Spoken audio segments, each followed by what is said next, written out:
Jangan lupa like, komen, subscribe dan bagikan.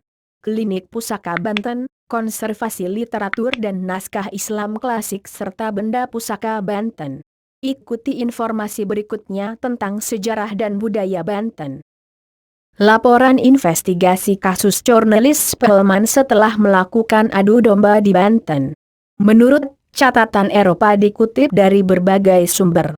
Jadi, di hampir semua cabang pemerintahan di bawah kekuasaan gubernur tertinggi jurnalis Spelman, kelonggaran, kebingungan, dan ketidaksetiaan telah muncul. Kerugian yang ditimbulkan pada company sebagai akibatnya, pemerintah pusat dan pemerintah tertinggi berusaha untuk mengambil alih kembali harta kekayaan milik Spelman, sekitar 15 ton emas, tetapi kerugian dari salah urus tersebut tidak dapat diukur, karena itu tidak hanya mempengaruhi uang, alam dan kepercayaan. Sangat menyakitkan untuk membaca putusan akhir dari seorang pria seperti jurnalis Spelman, berbakat dengan bakat besar, mata tajam, kuat dalam tindakan, kepada siapa Belanda berutang perpanjangan pertama otoritasnya atas Sulawesi dan Jawa. Pengacara Van Dam mengatakan tentang dia di kata-kata ini, seolah dia berada di bawah otoritas yang lebih tinggi dari orang lain. Dia menunjukkan bahwa dia adalah pelayan company yang sangat cakap dan dia memiliki banyak kualitas yang baik dalam hal itu. Selain itu dia telah memperoleh banyak kenalan dan pengalaman melalui pelayanannya selama bertahun-tahun, tetapi setelah akhirnya menjadi tuannya sendiri, dan memiliki otoritas yang tinggi di tangannya, dia tidak dapat mengatur dirinya sendiri di dalamnya, dan jatuh ke dalam pesta pora dan melakukan banyak tindakan pemanjaan, di mana dia melakukan indulgensi, kelalaian, dan banyak lagi pembusukan besar bisnis datang untuk mengikuti. Sekarang, diharapkan, setelah kematian Spelman dan orang kepercayaannya, Balthazar Bort, pemerintahan akan menjadi tertib dan lebih baik. Tapi sekarang lagi kecemburuan kecil akan menggagalkan banyak niat baik, dan beban kepentingan pribadi dan cinta diri yang terluka akan membebani ketahanan gubernur tertinggi baru yang sudah tidak luar biasa. Dengan suara terbanyak, Johannes Campuys terpilih sebagai gubernur jenderal sementara oleh Dewan Hindia pada Januari dan diangkat ke posisi tinggi itu melalui surat dari Dewan Tertinggi tertanggal 11 Desember 1684, dikonfirmasi. Pilihan ini menimbulkan ketidakpuasan Anthony Yahurdep, yang merupakan anggota Dewan India yang lebih tua dari Campuys, dan yang terlebih lagi mengklaim sebagai gubernur tertinggi karena kesediaannya, seperti yang dia ungkapkan, ditunjukkan pada saat itu untuk melakukan ekspedisi ke Kediri, sementara yang lain, yang dia maksud, Campuys, tetap di rumah. Hurdep diangkat sebagai direktur jenderal di luar kehendaknya, sekarang dicari oleh para pendukungnya karena siapapun yang memiliki kesempatan dipanggil ke posisi yang tinggi dan berpengaruh, tidak menemukan abdi dalam prematur dalam waktu yang tepat, yang kemudian salah menghitung ke kubu yang tidak puas. Kepuasan yang cukup atas kekecewaannya dalam menggodanya yang telah mengambil tempat duduknya di kursi yang diidamkan. Dari ketidaksetujuan, ketidaksepakatan dan kerenggangan muncul. Gubernur jenderal mengeluh kepada administrasi tertinggi bahwa dia tidak diberikan atau ditangguhkan rasa hormat atau wewenang itu, seperti yang telah dinikmati oleh para jenderal sebelumnya, tetapi bahwa dia pada umumnya wajib militer dan dilawan dalam pendapat dan niatnya yang baik. Ketika segala sesuatunya akhirnya menjadi terlalu sulit baginya pada tahun 1687, dia tetap menjadi orang yang hebat bagian dari tahun itu di luar pertemuan dewan, dan berpura-pura, bukan tanpa ejekan yang tenang, bahwa dia terlalu tidak sehat untuk itu, dari sembelit dan kesusahan. Akhirnya, Direktur Jenderal Hurdep, berdasarkan surat dari administrasi tertinggi, tertanggal 16 November 1687,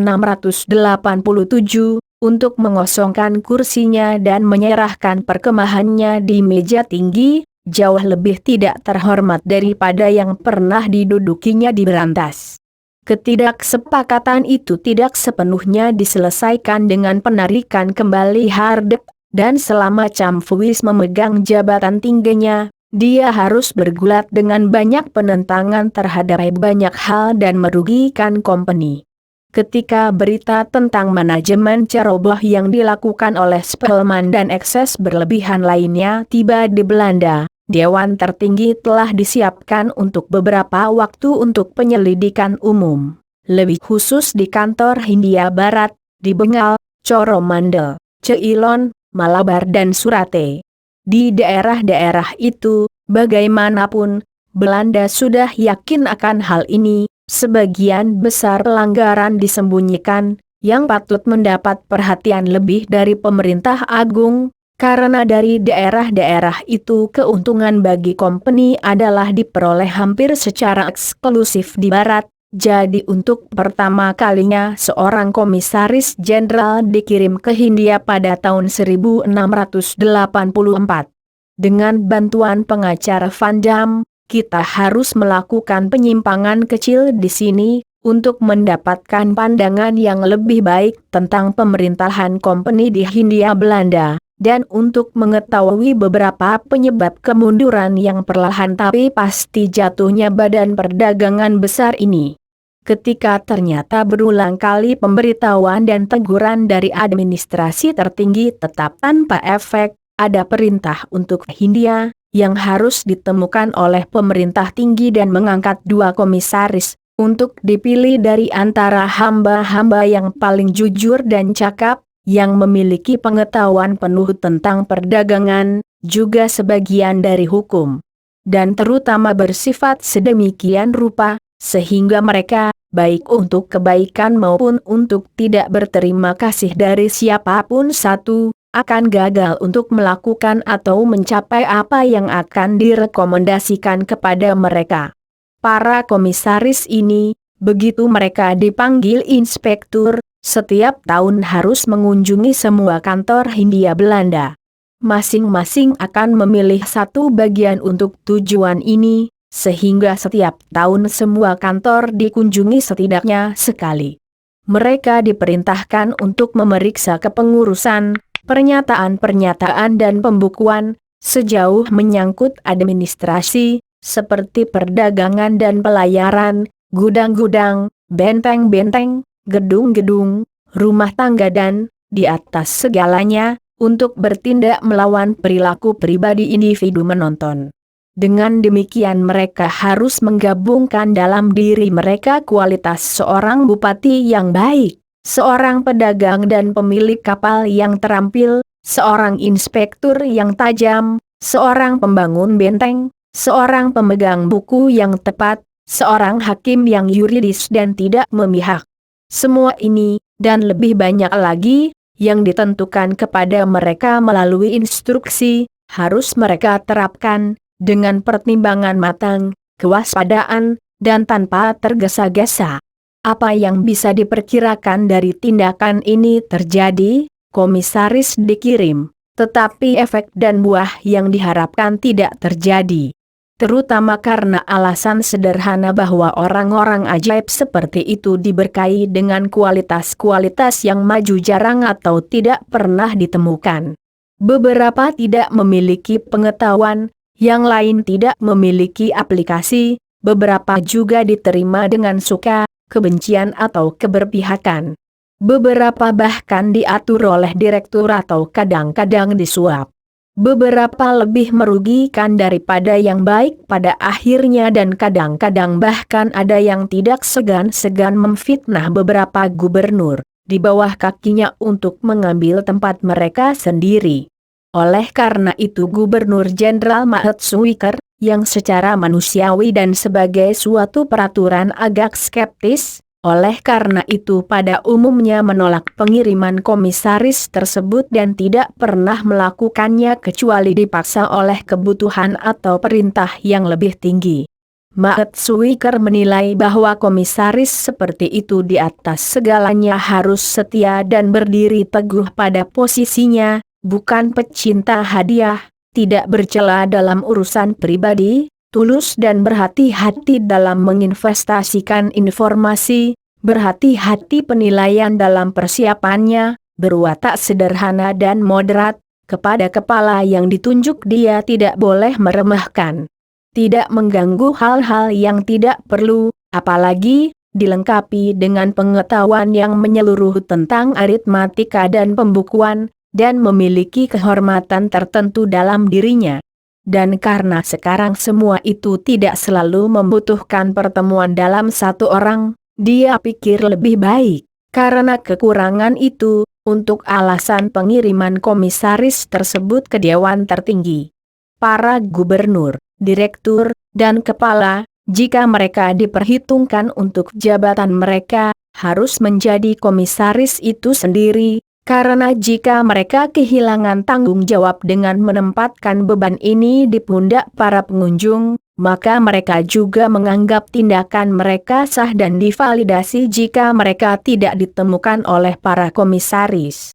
Teori Maetsuyker terdengar baik-baik saja, tetapi dia tahu bahwa pelaksanaannya akan sulit, karena latihan telah mengajarinya, setidaknya di Barat Hindia, bahwa para direktur dan kepala suku menyelidiki atau tidak menemukan apapun, namun menjadi jelas bahwa di tempat-tempat itu memang gagal kekotoran telah berkomitmen. Dan perdagangan pribadi secara berlebihan telah dilakukan di sana. Setiap upaya oleh administrasi tertinggi untuk melawan kejahatan melalui kontrol dan inspeksi gagal.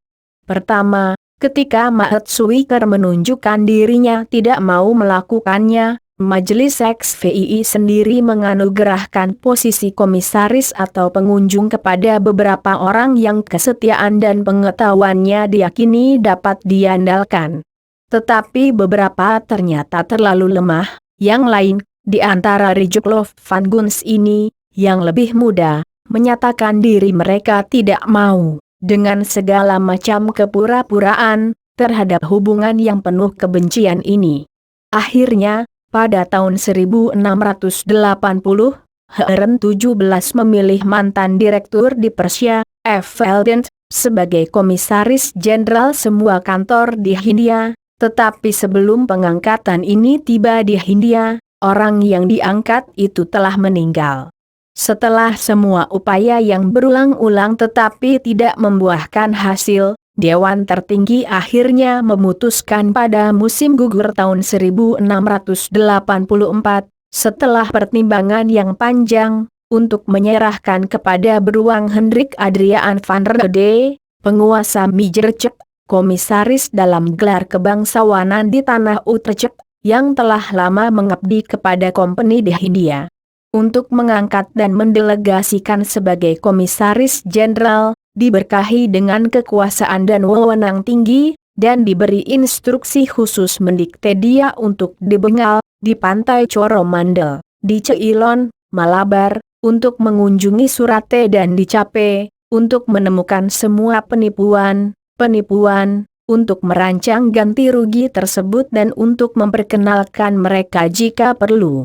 Tidak hanya yang bersalah, tetapi untuk memberhentikan tersangka pejabat dan dengan mereka untuk mengirim dokumen dan informasi ke Belanda. Jangan lupa like, komen, subscribe dan bagikan. Klinik Pusaka Banten, Konservasi Literatur dan Naskah Islam Klasik serta Benda Pusaka Banten. Ikuti informasi berikutnya tentang sejarah dan budaya Banten.